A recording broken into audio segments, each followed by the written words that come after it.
DS-a, pa i svih ostalih. Ono što se nadovezuje na moje prethodno pitanje, a ja bih više volio da pričamo o tome, jeste upravo to gde je nestala energija koja je postojala za aktivizam. I to je meni u stvari neko ključno pitanje. Gde je nestala ta energija? Imaš, ok, ja razumem da su ljudi apsolutno razočarani celokupnim procesom onakvim kakav se odigrao u celoj državi, 5. oktobrom, ne znam, 12. otporom, 12. martom 2003. 17. februarom 2008. Pa smo na neki način svi mi anestezirani, pa i čak 19. aprilom 2013. kada je potpisan Briselski sporazum. Gde je ona energija i ona masa koju su ljudi ovde imali, na primer, kada su, ne znam, čak izlazili na barikade. Ono što sam se ja tad zapitao, ok, gde su sada ti ljudi? Gde su sada ljudi koji su bili na barikadama i da li su oni tu bili stvarno iz vere u nešto što se tada dešavalo, a gde su u stvari sada? Gde su sada ljudi na barikadama da kažu no pasaran, kao što su govorili za vreme Španskog građanskog rata 30. godina kao otpor fašizmu? I zašto se to izgubilo? Mislim, ja to čak kažem ne osjećam nužno ni kod sebe, za mnogi stvari. I to je u stvari nešto što mene brine kao osobu, pa čak i nekoga ko bi volao da, čini mi se da i moje intelektualno zdravlje zbog toga pati. Ja sam samo hteo kratko da se nadovežem. Mislim da je Aca već odgovorio u mnogome na to tvoje pitanje, kada je rekao da su ljudi kojima je osnovno zanimanje, znači ne deo, već životni poziv, društveni aktivizam, da su oni inicijatori. Koliki je njihov kvalitet, i tu bih se vratio na ono što sam ja rekao, koliko su oni zaista željni društvene promene, a ne željni drugih stvari koje sam takođe naveo, od toga zavisi koliko će biti u mogućnosti da angažuju i drugi. Jer kada vidite ljude koji su zaista željni promene i spremni da za tu promenu nešto i žrtvuju, pa čak i da ne uspeju, a kada propadne njihov cilj, da opet pokušaju, i drugi će da prati. I zato bih opet ponovio i, ajde da kažem, i na sličnim predavanjima govorim istu stvar. Sve zavisi od ljudi koji su došli na predavanje. Jer već ljudi koji nisu došli na predavanje donose odluku da li hoće ili neće. Da li mogu ili ne mogu. Ajde da sklonimo to, da li hoće ili neće. A ljudi koji su ovde su ti ljudi koji će dovesti do promene u Mitrovici. Ne konkretno ovde na ovom predavanju, već koji su povezani sa vama kroz vaš rad. Oni će dovesti do promene, oni će inicirati promene. Ljudi će pratiti, ali moraju prvo da vide njih, kako su zaista tu zbog promene, a ne zato što je ovo jedan dobar trenutak sada za razvoj razvojnih agencija na Kosovu, zato što je oko međunarodne zajednice ovde, jer to neće trajati večno. I na svakom mestu imate istu situaciju, da donatori odlaze i nakon toga da se urušava čitav sistem. A urušava se zato što ljudi koji su u sistemu, negde čak i većina, su tu zato što su tu i donatori, zato što nisu iz pravih razloga. Imamo jedno pitanje ovdje. Možda rečemo pitanje. Da se nadovežemo sam početak. Omladina nije uspavana i nije bez ideja, nego jednostavno toliko se smenilo vlasti, iz godine u godinu se smenjuje stalno da više se ne zna ko vodi, koga treba slediti, koga prati. Omladina nije toliko kriva za to, opet oni roditelji stalno pričaju nemoj da ideš tamo, drži se svojih posla i tako dalje. Njihovi roditelji su učili njih, nemoj to da radiš, opet bio vreme komunizma, ti ćeš na goli rok. Pre toga isto je znalo biti streljiti i tako dalje. I automatski je već vekovima je gušen taj glas.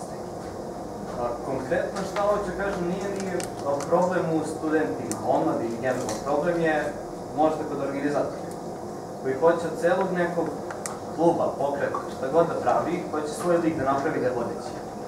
A idemo opet i kroz istoriju. Ako krenemo bliže, Tito je napravio Jugoslaviju na svoj lik. I posle Tito opet je bio Tito. Verovatno bi isto sledio i pad Hitlerovog rajka i Stalin isto i njegov komunizam je pao, zato što svog lika napravio nešto što je bitno i što je glavno.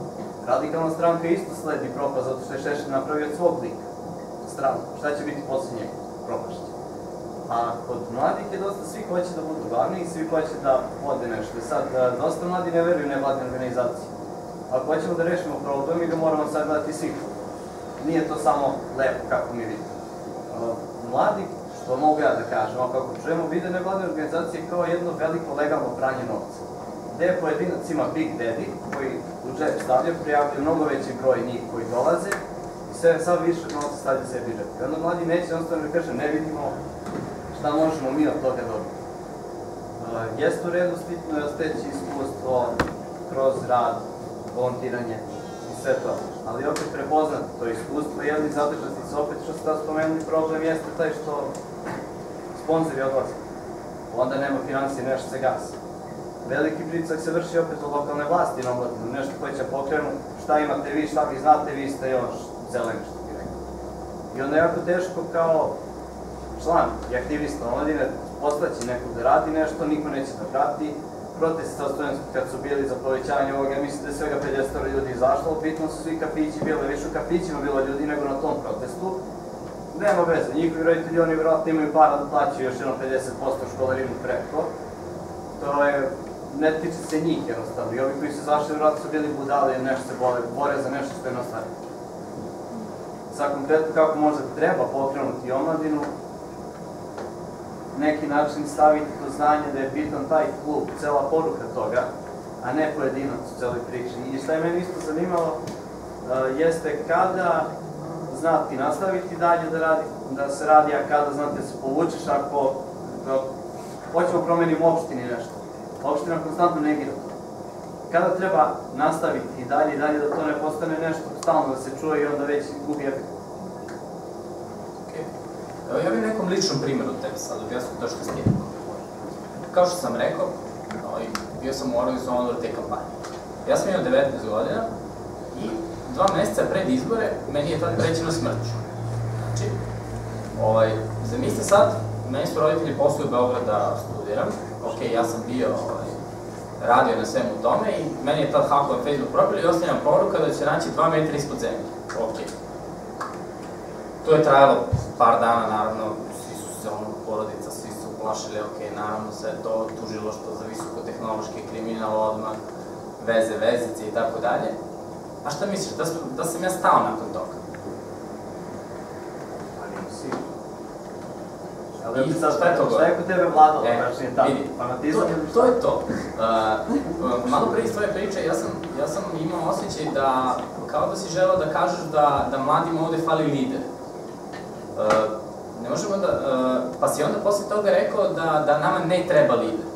Ok, misliš onda da bi neka inicijativa tu trebala, ne mora niko da bude lider, potrebna inicijativa. Znači, ako postoji jedna inicijativa od 5, 6, 10, 20 ljudi koji znaju šta hoće, ali koji znaju šta hoće, to će ispasti kako god. Kad kažeš lokalna inicijativa, imaš neki problem u lokalnoj samoupravi, ok, imaš 20 ljudi koji hoće da isteriju svoje. Znači, a ne 20, odnosno jedan da gura sve, a 19 da pričaju, da budu pored i tako. E, to puca. Kad imaš 20 jakih ljudi, oni će izgurati to. Kao što ni ja, na primjer, nisam stao posle toga, niti bilo ko od nas. Tako da, što se tiče mladih ovde, slažem se sa tobom u potpunosti i jako je teško naći pravi model da li napraviti jakog mladog lidera, jednog koji će pokrenuti. Rekao si da je na studiju, kad su bili ovi studentski protesti, svi su bili u kafićima. Ko su ti koji su došli? Jesu to ti lideri? Oni da su pravi lideri, oni bi povukli sve te ljudi iz kafića. Oni su samo jedan od onih 19 koje sam ti malo pre spomenuo, koji se predstavljaju kao lideri. Znači, treba napraviti najbolji model koji će imati održivost. Znači, kada jednom lokalna vlasti znaju da među studentima postoji neko koji je toliko snažan, mladi lider, i da ima jako masu iza sebe, oni u tom trenutku, oni tebi ne mogu ništa, zato što ti si na kraju krajeva i pravno zaštićen, kao student, kao studentski parlament, kao bilo šta. Znači ti možeš da donosiš promenu sa ovakvim, samo ako stvoriš jako dobar tim. A to je ono na čemu se radi. To nije ono sad, znaš, mi sad pričamo ovde, okej, evo sad pričamo, mladi imaju problem i tako dalje, okej, a to nije proces koji će sutra da se promeni. To je nešto što mora da se radi, ne godinu dana. Treba da se radi 2, 3, 4 godine, 5, na kraju krajeva. Zato što učiti jednu osobu je jako teško, mi ne možemo danas, okej, pričam ti priču danas, sutra si lider, okej, sve je proces. Tako da, razumemo u potpunosti taj problem, samo je jako teško naći najbolji model po kojem bi on mogao da funkcioniše. Lider je bitan, mora da postoji, što bi rekli, prvi među jednim. Mora da ima taj neki koji će sprovesti ideju, da okrene tu ideju da bude u službi mase, društva, ne ličnog interesa. Opet, ne može bez lidera da postoji ništa. Čak i među 2000 ovaca, svaka ovca zna koji je glavni ovac. Ako ćemo po tome, da. U aktivizmu, odnosno volonterizmu, nazvaću tako, tu ne postoji interes. Novčani, materijalni, bilo kako. Kada ti želiš nešto volonterski da radiš, to znači da ti radiš bez resursa, bez novca, uz volju. To su 3 preduslova za volontersku akciju. Volja, bez novca i ova treća, ako ste ga zapamtili. Tako da, kada pominjemo interes u tome, to je ono što, evo, mi već pravimo barijeru, nema interesa, nema finansijskog interesa. Kakav je to volonter koji prima novac za to, da se razumemo? To je pogrešan sistem vrednosti. Znači, ne treba graditi ovdje društvo da volonteri primi novac za nešto, nego da napravimo mlade ljude koji će sami da se formiraju među sobom, da oni budu ti koji će da utiču na odluke, volonterski. Zašto bi neko primio novac za to? Zašto bi vi meni trebali sada dati 100 € da ja uradim nešto dobro za ovu ulicu, da je očistim sad? Evo da je očistim, vi meni da skupim grupu, na primjer 10 studenta sa fakulteta i da očisti ovo i da dobiju novac od čega.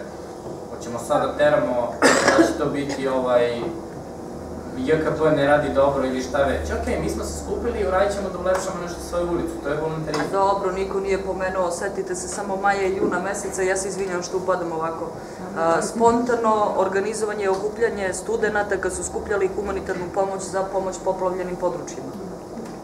To je bilo nešto što je sve starije od svih vas, kao i nas, zateklo, vaša pažnja, vaše saosećanje i spontana organizacija da od svog amfiteatra i hola, fakulteta otvorite u vreme vikenda i lančano s ruke na ruku prenosite pakete, vode, sokove i sve moguće. To je bilo zaista, ja vam čestitam i sada na tome, ako je iko od vas učestvovao, sigurno da jeste.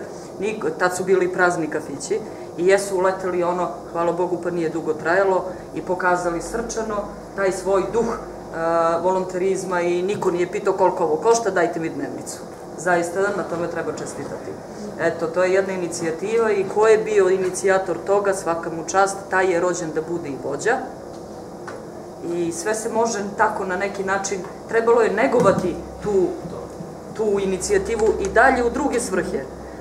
Dovoljno je bilo iskoristiti šansu, skupiti potpise i tražiti od lokalne samouprave, popravite nam semafore na pešačkim prelazima, raskrsnicama, pravite nam kružne tokove, dajte nam semafore.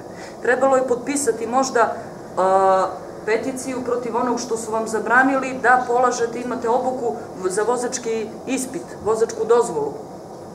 A pitanje diploma i priznavanja, to je opet neka viša politika koju nam drugi o glavi odlučuju. A i tu nismo imali inicijativu da se pokažemo kako i šta želimo. Niko nas nije čuo. Treći problem, strah od lokalne samouprave. Strah. Kako? Zato što svaka lokalna samouprava pravi neki svoj omladinski ili ženski forum, svoj, sa kojima je u komunikaciji, preko kojih radi, što reče on malo pre, pere pare. To se tako misli kad se vidi da nešto postoji, a nema efekta po građane ili građanstvo. Hvala. Ja upadoh ovako. To je super bila kolektivna mobilizacija. Ja ne bih nazvao lokalnom mobilizacijom. To je super ste nastavili. Ali su mladi pokrenuli, studenti. Da, ali kolektivno. To je bilo u cijeloj državi. To je bilo u cijeloj državi. To je ideja koja je bila u cijeloj državi. A gde su lokalne mobilizacije? To je ono o čemu pričamo večeras onako najviše. Mene zanima, pošto sam ja student, kako pokrenuti omladinu, a da nijedna motivacija ne bude novac, kada sve više kaže. Kako im promeniti sve? A dobro, evo ja imam jedno pitanje. Kako bi, na primjer, u našoj zemlji jedan čist idealista ubedio materijalistu, nekog klinca od 15 godina, zašto nije kompliment biti lopov? Zašto biti lopov nije biti snalažljiv, biti pametan, već je biti obrazovan? Da. Zašto je biti sposoban i nešto sasvim drugo? Hajde da kažem, ovo su dva komplementarna pitanja, tako da bih odgovorio na oba ličnim primjerom. I nemam bolji odgovor od toga. Eto, na taj način sam radio ja i ono što sam postigao sa ljudima sa kojima sam postigao, oni su to radili ličnim primjerom. Ako dobijete, recimo, novac za nešto, vi ga onda donirate i kažete ne, ja hoću ovo volonterski da radim. Ako idu svi u grad, pa vi kažete nemam novac, štampam novine, to je onda rečenica koja zbuni ljude, naravno, to nekada vas izbaci iz društva, bar na kratko. Ali date primer, pokažete, evo to su stvari koje su se nebrojano puta desilo, sigurno i jaci, i svima koji su zaista u ovome iskreni. Lični primer je najbolja stvar. Obrazovanje je takođe podjednako bitno.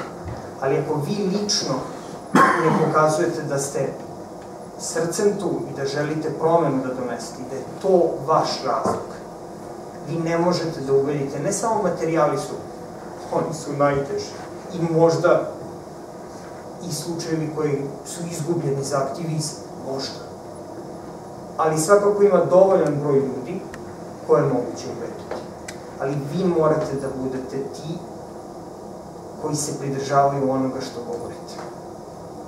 Jer čak i ako ne ubedite nikoga, recimo da vam ne ide ubeđivanje, pa ima bar ta jedna osoba koja će raditi, a to ste vi. Nikada mi se nije dogodilo da sam ostao potpuno sam. I ne bih mogao da vam kažem takvu situaciju. Jednostavno nisam je doživao. Ali bilo je trenutaka kad nas je bilo jako, jako malo. A opet, na kraju je rezultat bilo mnogo ljudi koji su nastavili priču. I bilo je trenutak, opet, jako bitna stvar. Gubit ćete. Neće vam uspevati stvari. I pored dobre volje, i pored mnogo ljudi, ali to nije razlog za odustajanje. Jer sledeći put će uspeti, zato što em ćete imati znanje, em kako bih vam rekao, kada bacate kockicu, ćete i da dobro prođete. Tako da, ukratko, vi morate da budete taj primer. I nema drugi. Mislim, to se čini i najlakše, ali jeste najteže. Jer nije problem da ubedite materijalistu, bar meni i nekim ljudima oko mene koji su prešli na neku drugu stranu. Mnogo je teško da vi ne postanete materijalista. To je ono što svako kada se zatvori, kad se isključi svetlo uveče, kad postavite sami sebi pitanje šta ste danas uradili i kako ste uradili, kad vas niko ne ocenjuje, vi znate koliko ste bili idealiste ili niste bili idealiste. I to je osnova. Odnosno, to je najbolje što mogu da vam ponudim kao odgovor. Imaš neko pitanje? Žao mi je strašno, ali naši studenti ovde za 500 dinara dnevnicu konobarišu po raznoraznim kafićima, kladionicama, brzim hranama, hamburgernicama, izdržavaju se na jadevite jade, plaćaju kirije, studentski krevet ili stan 100 evra ili 70 evra. Treba mu jaka veza da zadrži dom ili uđe u dom i nemaju svi roditelji sve iste uslove da od te dece prave idealiste kako bi oni zaista je tako, nego se bore da zaista pošteno, časno prežive i doprinesu bar svom budžetu troška za to studiranje da bi sutra postao diplomirani akademski građanin čovek. I zato će ti ljudi, ako smem da vas prekinem, i zato će ti ljudi biti hirurzi, pravnici, advokati, koji će biti i društveno aktivni. I to je srž, ajde da kažem, koju pokušavamo očigledno, mi ne uspevamo možda u potpunosti da objasnimo. Postoje aktivisti i postoje ljudi koji su aktivni. Društveni aktivisti počinju i bude društvenu aktivnost kod drugih ljudi koji nisu u mogućnosti da im društvena aktivnost, možda zbog materijalno, možda zbog preferenci, neće svako da bude društveni aktivist. Ali im budi društveni svest u društvenom aktivizmu i budi ih, motiviše, inspiriše da budu društveno aktivni. 500 dinara dnevnica je sramota. I ona je, kao što znate, ispod minimalne plate, samim time nezakonita. Ne moram takođe da vam pričam, ili bih možda i mogao da vam kažem, da trenutno večeras, kada mi svi, čak i, eto, ti ljudi koji zarađuju 500 dinara dnevno, što je protivzakonito, čak i u našoj zemlji, će leći na mesto koje je komparativno blizu 1,5 milijarde ljudi, isto legne, trenutno na svetu, živeći recimo sa $1 dnevno. Tako da, nije lako, ni tamo, ni ovde. I ljudi, u principu, ne treba svi da postanu društveni aktivisti. Mislim da bi to bio jedan vrlo, vrlo haotičan svet. Ali ljudi koji su, čini mi se, ovde, i ako kažem ovde, ne mislim ovde fizički, već sa vama rade, su ti ljudi koji inspirišu druge ljude da budu društveno aktivni. I teško je posle 10 sati konobarisanja biti društveno aktivan. Teško je posle 12 sati operacije hirurga držati besplatno savjetovalište. Teško. I ja sigurno to ne bih mogao. Ali, sad nisam hirurg. Tako da, naš je posao kao aktivista da to inspirišemo. I da se trudimo da postignemo. I da ću vam jedan, recimo, primer vezano za aktivizam i materijalni deo. Imate fair trade koncept, poštene trgovine, koncept, ajde da kažem, sertifikacijni, ne bih ulazio u veliku priču o tome, mada volim o tome da pričam. Imate organizaciju u Velikoj Britaniji koja u jednom segmentu specijalističke kafe drži 14% tržišta Velike Britanije. Pa njihovi najjači izvršni direktori imaju plate prosečnih bankara van Citya.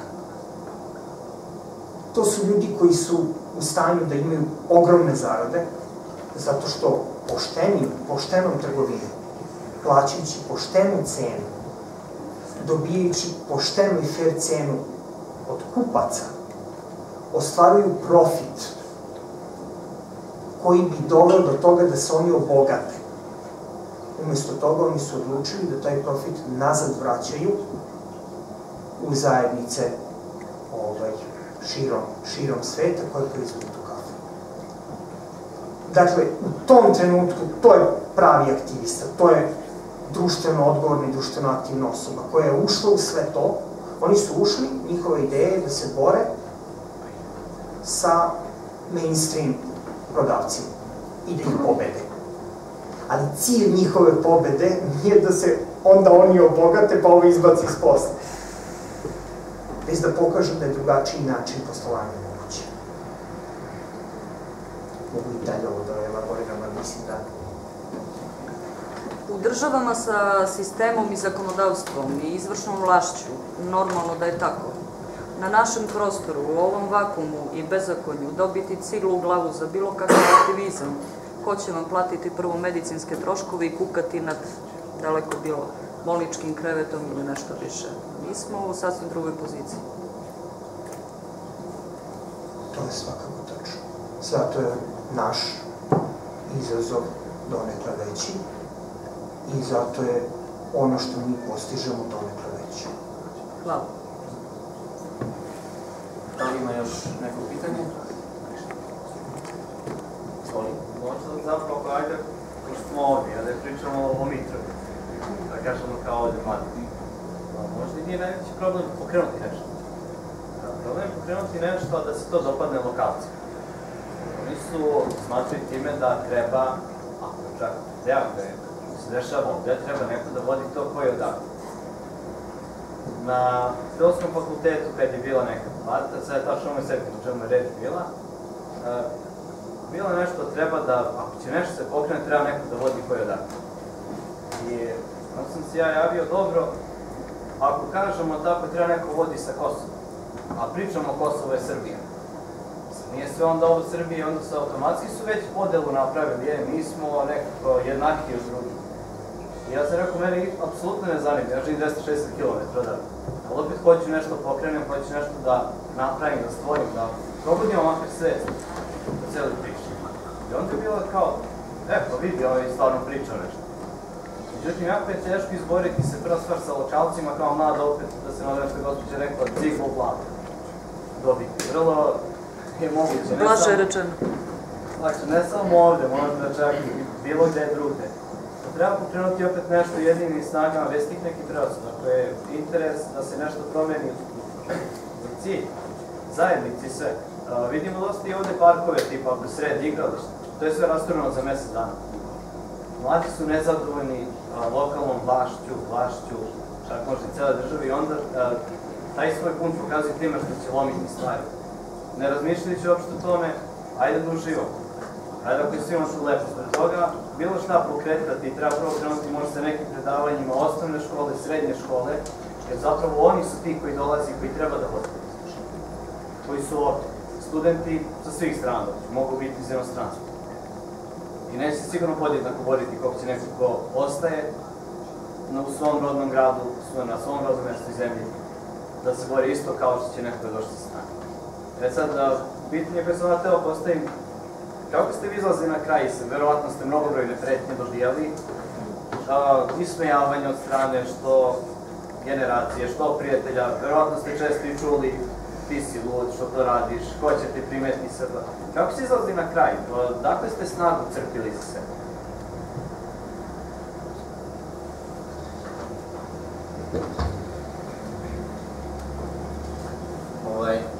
Ajde, krenut ću prvo od onog lepšeg dela. Kada u početku nije bilo pretnje, nema mislim toga, kada sam bio član učeničkog parlamenta, a posle toga i predsednik i ostale te stvari, ja sam uživao jednu dozu, da kažem, bio sam kao bubreg u loju u svojoj školi, znate kako? To što sam bio član školskog veća, znao sam koga su zapošljavali, kako šta bio. Bio sam na svakom sastanku školskog veća, bio sam dobar sa direktorom, sa profesorima. Oni su prosto prepoznali jednog jedinu osobu, mladu, verovatno pre toga nije bilo parlamenta tako dobro, nije bilo takvih inicijativa. Tako da, mogu još slobodno reći, ja nisam nešto bio toliko redovan na časovima, jer sam bukvalno jednom mesečno bio na nekim seminarima. Znači, ti ljudi su znali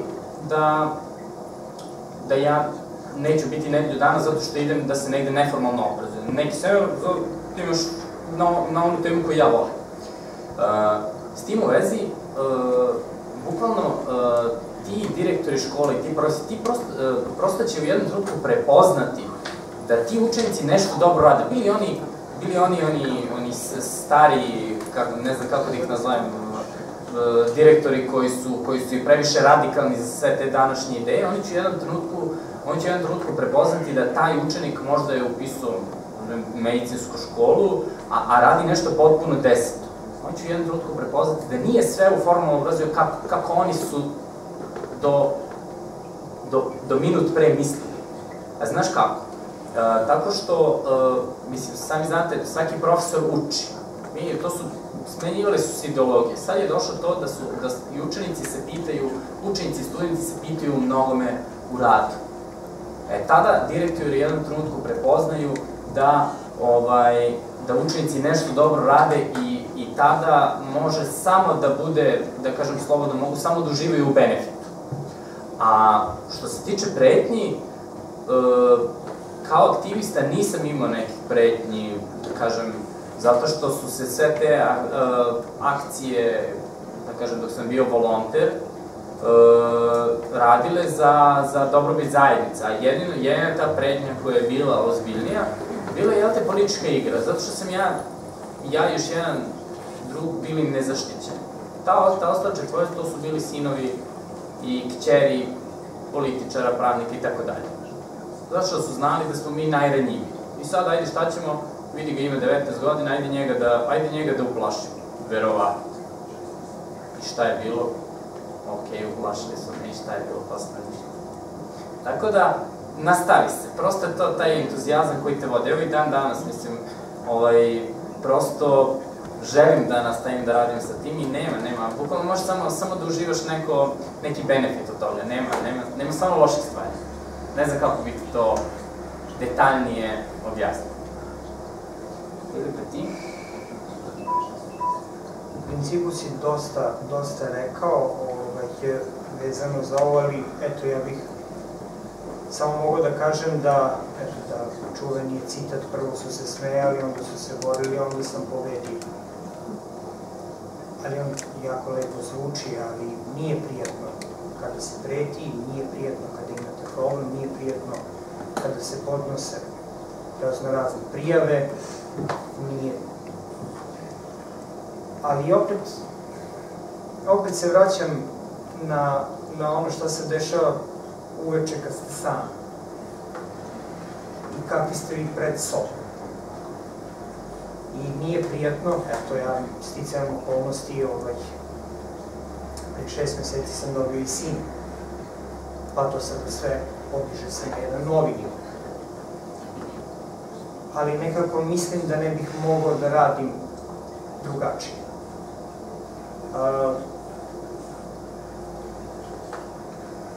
Nadam se da sam u pravu. Hvala. Da li ima još neko pitanje, nedoumicu u vezi svega ovog izrečenog?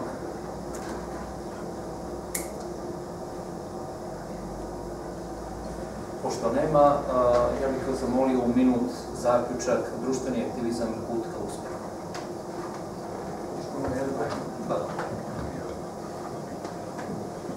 Ukratko mislim da smo imali vrlo zanimljivu debatu i radujem se nastavku posle kada se završi, ako imate bilo kakva pitanja, više sam nego rad da nastavimo priču.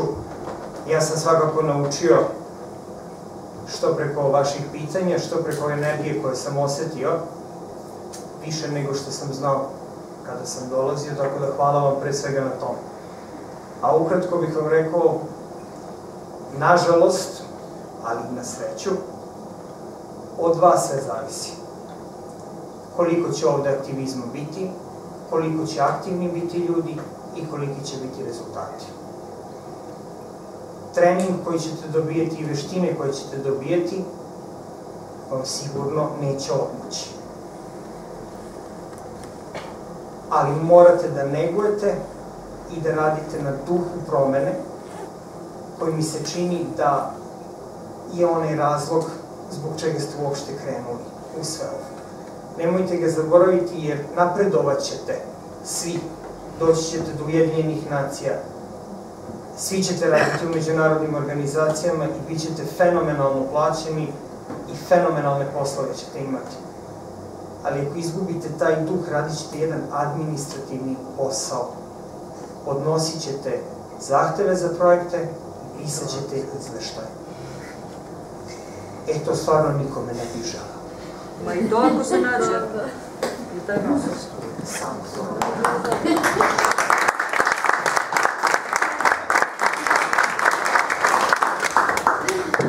Pa, Filipa mi je većinu stvari rekao i složio bi se sa time jednom prilike 200%.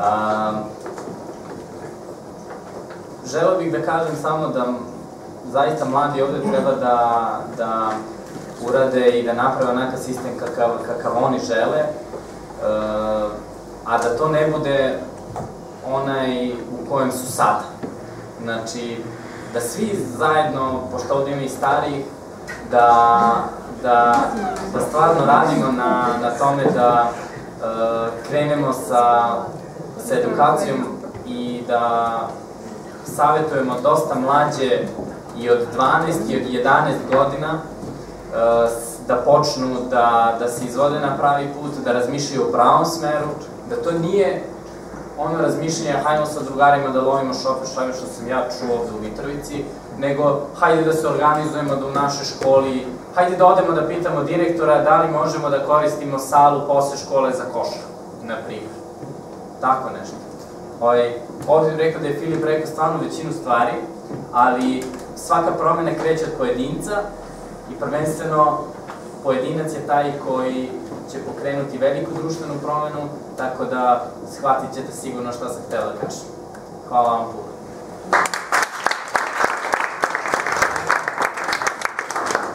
To bi bilo to za večeras. Hvala našim gostima i domaćinima u neku ruku i vidimo se uskoro na nekoj novoj debati.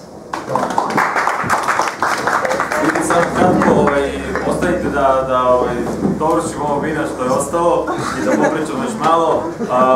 Za 2 nedelje ćemo imati novu debatu, vidjet ćemo na koju temu. Neke od opcije su vezane za to šta je to mainstream kultura danas kod nas i neke od tema vezanih čak i za oblasti ekonomskog razvoja i za oblasti čak i nekih političkih tema na malo drugi način, iz drugog ugla, tako da vidjet ćete, bit ćete obavešteni na svemu u budućnosti. Hvala vam još jednom što ste bili.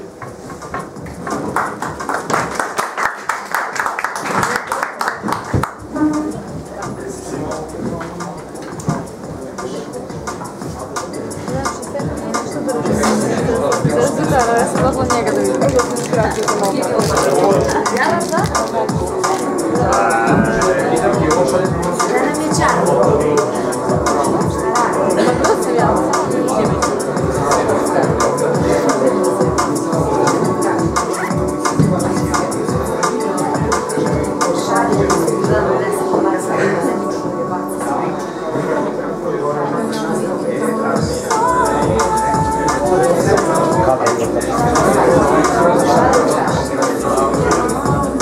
Hvala.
Dobro plaćanje klinička. Možda ćemo uspjeti da dođemo do ministarstva, da pokušamo malo financirati. Da. Tako da razmijenimo detalje, dajmo kako. Plane, daj mi ovo. Samo recimo, daj mi ovo. Plane će biti i pokušaj da to više shvatiti, da nešto ispričaš šta radi. Ajde, imamo ono što šta radimo. Samo reći sad, ti treba nekako ministarstvo omladine sporta, ti treba u kancelariju službe. Dobro, imam neko ministarstvo omladine sporta. Imaš razgovor sa ljudima koji se bave sad trenutno, pravim ove normalno će bude. Zostava Srbija. Jer ja sam radio na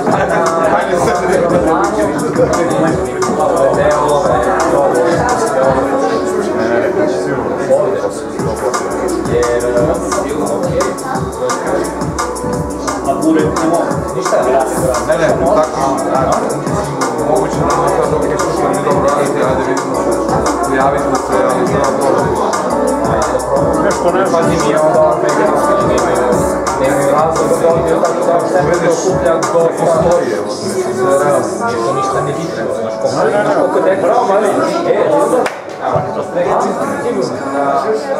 znaš koliko ima dece čovječe koje treba da se da ovdje mogu da dođu da vide sve, stvarno vredi da ti par da